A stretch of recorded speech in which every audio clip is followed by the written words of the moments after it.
एक ऐसा कैमरा जो स्पाइडरमैन की तरह हवा में उड़ते हुए मैच का हाल दिखाता है। क्रिकेट में कैसे हुई वर्चुअल रियलिटी की एंट्री और आखिर कैसे मेजर करते हैं बॉल्स की स्पीड, जानेंगे क्रिकेट मैच में यूज होने वाली सारी टेक्नोलॉजी आज के इस वीडियो में। दोस्तों, आजकल के क्रिकेट मैचेस में क्राउड भर भर के आता है, ऊपर से गाने, प्रेजेंटर की आवाज और भी बहुत कुछ चलता रहता है। अब अगर बॉल बैट की थिन एज लेकर निकल जाती है तो अंपायर को कानो कान खबर नहीं होती। ऐसे में अंपायर्स की मदद करता है स्निकोमीटर। ये वही माइक है जो स्टंप्स के पीछे लगाया जाता है और थिन एज की आवाज रिकॉर्ड करता है। इसके लिए साउंड फ्रीक्वेंसीज का यूज किया जाता है। ये माइक्रोफोन छोटी से छोटी नॉइज को रिकॉर्ड कर लेता है।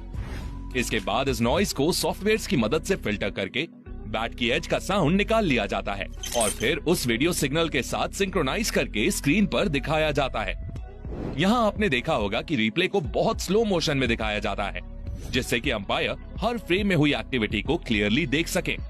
इसके लिए मैदान में कई जगहों पर सुपर स्लो मोशन कैमरा लगाए जाते हैं, जो फुटेज को कैप्चर करके सुपर स्लो मोशन फॉर्मेट में दिखाते हैं। बैट की एज को डिटेक्ट करने के लिए आपने एक और गजब की टेक्नोलॉजी देखी होगी, जो है हॉटस्पॉट। इसके लिए ग्राउंड की ऑपोजिट साइड्स पर साइड स्क्रीन के पास 2 कैमरा लगाए जाते हैं। जब कोई बॉल बैट्समैन के बैट या पैड से टकराती है तो इससे उस एरिया में थोड़ी हीट क्रिएट होती है और ये कैमरास उसी हीट को ट्रेस कर लेते हैं। इंफ्रारेड में इस इमेज को देखने पर हमें ज्यादा हीट वाले एरिया पर व्हाइट स्पॉट दिखता है, जिसको देखकर अंपायर को पता चल जाता है कि बॉल कहां पर टकराई है।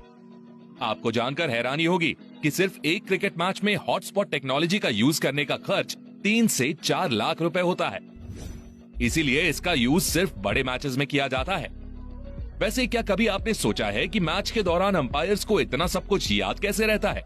मतलब एक ओवर की कितनी बॉल्स हो चुकी हैं, कितने ओवर्स फेंके जा चुके हैं और कितने रन्स बने हैं? इसके लिए अंपायर एक डिवाइस का यूज करता है, जिसे हम अंपायर क्रिकेट काउंटर कहते हैं। पहले अंपायर्स कुछ ऐसा डिवाइस यूज किया करते थे, पर मॉडर्न जमाने के साथ अंपायर क्रिकेट काउंटर भी एडवांस्ड हो चुका है और अब ये कुछ ऐसा दिखता है। दोस्तों, आईपीएल के कई मैचेस में आपने अंपायर के सर पर कैमरा लगा हुआ भी देखा होगा। इस कैमरा की मदद से हम अंपायर की नजर से क्रिकेट के मैच को देख सकते हैं, लेकिन इससे मैच में काफी डिस्टर्बेंस क्रिएट होता है और इसलिए इसका ज्यादा यूज नहीं किया जाता। वैसे मैच में असली डिस्टर्बेंस तो बारिश क्रिएट करती है, सारा मजा किरकिरा हो जाता है। क्रिकेट को हमेशा से ही खुले मैदान में खेला जाता है, क्योंकि अक्सर बॉल हवा में काफी ऊपर चली जाती है। पर बारिश के खतरे को देखते हुए हमने क्रिकेट मैचेस में डोम्ड स्टेडियम्स का कॉन्सेप्ट भी देखा है।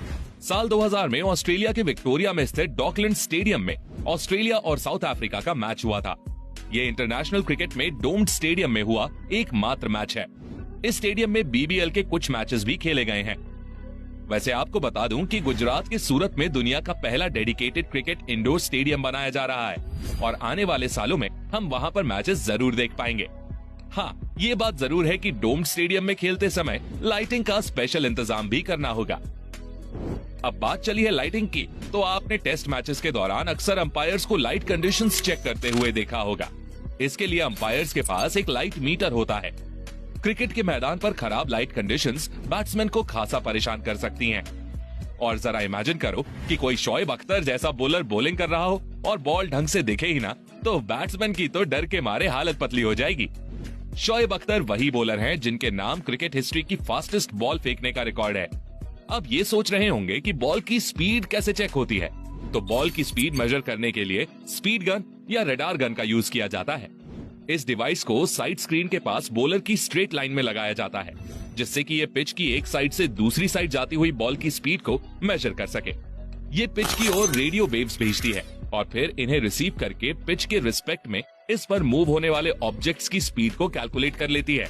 जैसे स्पीड मेजर करने के लिए हम डिस्टेंस इनटू टाइम करते हैं, वैसे ही पिच की लेंथ के हिसाब से रडार गन टाइम बता देती है कि कितने समय में बॉल बैट्समैन तक पहुंची है और फिर डिस्टेंस इनटू टाइम करके स्पीड पता चल जाती है और इसे इमेज प्रोसेसिंग सॉफ्टवेयर की मदद से इंस्टेंटली स्क्रीन पर दिखा भी दिया जाता है।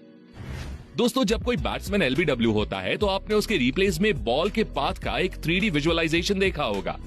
इसमें हमें क्लियरली समझ आता है कि बॉल बॉलर के हाथ से किस हाइट से निकली, कहां पर टिप खाई और कहां पर जाकर लग रही है। तो आखिर इस सब के पीछे कौन सी टेक्नोलॉजी का यूज किया जाता है? ये कमाल हॉक आई टेक्नोलॉजी पर बेस्ड बॉल ट्रैकिंग का होता है। इसके लिए ग्राउंड के अलग अलग एरियाज में टोटल 6 कैमरा लगाए जाते हैं। ये कैमरा बॉल की ट्रेसिंग करके एक 3D विजुअलाइजेशन क्रिएट कर देते हैं और इससे हमें पता चलता है कि पैड पर लगी बॉल स्टंप से जाकर टकराएगी कि नहीं। ये आपको काफी सिंपल सी टेक्नोलॉजी लग रही होगी, पर क्या आप जानते हैं कि इसके लिए उन कैमरास को बॉलर के हाथ से छूटी बॉल की हर 1/100 सेकेंड की लोकेशन को एग्जैक्ट ट्रैक करना होता है, तब जाकर हमें एक फेयर रिजल्ट मिल पाता है। वैसे अब तो बॉल में भी काफी एडवांस्ड फीचर्स आ चुके हैं। हाल ही में ऐसी बॉल्स रिलीज की गई हैं जिनके अंदर एक डिवाइस लगा हुआ होता है। ये डिवाइस बॉल की स्पीड से लेकर ग्रेविटी, बॉल की स्पिन का आरपीएम और बॉल ट्रैकिंग सब बता देता है। हालांकि फिलहाल तक इसका यूज कुछ डोमेस्टिक मैचेस में ही किया गया है। दोस्तों, आपने स्टंप के पीछे से धोनी की आवाज तो अक्सर सुनी होगी। ये आवाज स्टंप माइक में कैप्चर होती है, पर ये धोनी भाई की आवाज सुनने के लिए नहीं लगाया जाता है। दरअसल बैट्समैन के पीछे मौजूद 3 स्टंप्स में से बीच वाले स्टंप में साउंड वेव कैप्चर करने के लिए कैमरा और माइक लगा हुआ होता है। ये कैमरा बैट्समैन के द्वारा लगाए गए शॉट को क्लोज से कैप्चर करता है, जिससे कभी बैट्समैन का एज लगा हो तो अंपायर को पता चल जाता है कि बॉल बैट से टकराई है या नहीं। तो इस टेक्नोलॉजी का यूज यहाँ होता है। तो दोस्तों, क्या आपको अभी स्टंप माइक का क्या यूज होता है आज पता चला? अब बात चली है स्टंप्स की, तो इसकी बेल्स भी आजकल काफी एडवांस्ड हो चुकी हैं। आईपीएल में आपने एलईडी वाली बेल्स तो देखी ही होंगी। आपको बता दूं कि इनके एक पेयर की कीमत 2 लाख रुपए होती है, लेकिन आखिर इनमें ऐसा क्या खास है? तो दोस्तों, इन बेल्स के अंदर लगी एलईडी को जलाने के लिए बैटरीज लगी हुई होती हैं। जैसे ही इन्हें थोड़ा सा हिलाया जाता है, वैसे ही ये एलईडीज जलने लगती हैं। इसके लिए इनके अंदर मोशन सेंसर्स लगे हुए होते हैं। अब बात करते हैं स्पाइडर कैमरा की। इसके दर्शन भी आपको ज्यादातर आईपीएल मैचेस के दौरान ही होते हैं।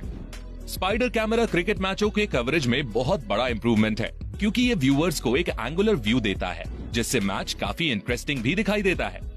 ये कैमरा ग्राउंड के चारों तरफ से वायर से अटैच रहता है और लाइव मैच के एरियल शॉट्स लेता है, और ये कैमरा वर्टिकल और हॉरिजॉन्टली दोनों तरफ मूव हो जाता है, इसलिए हमें पूरा स्टेडियम एक बार में ही दिख जाता है।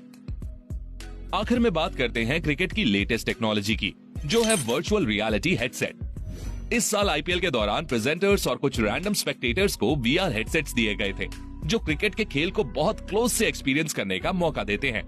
इन सभी टेक्नोलॉजीज ने क्रिकेट के खेल को पहले से कहीं अधिक इंटरेस्टिंग और फेयर बनाया है। होपफुली आने वाले सालों में हमें क्रिकेट में और भी एडवांस टेक्नोलॉजी देखने को मिलेगी।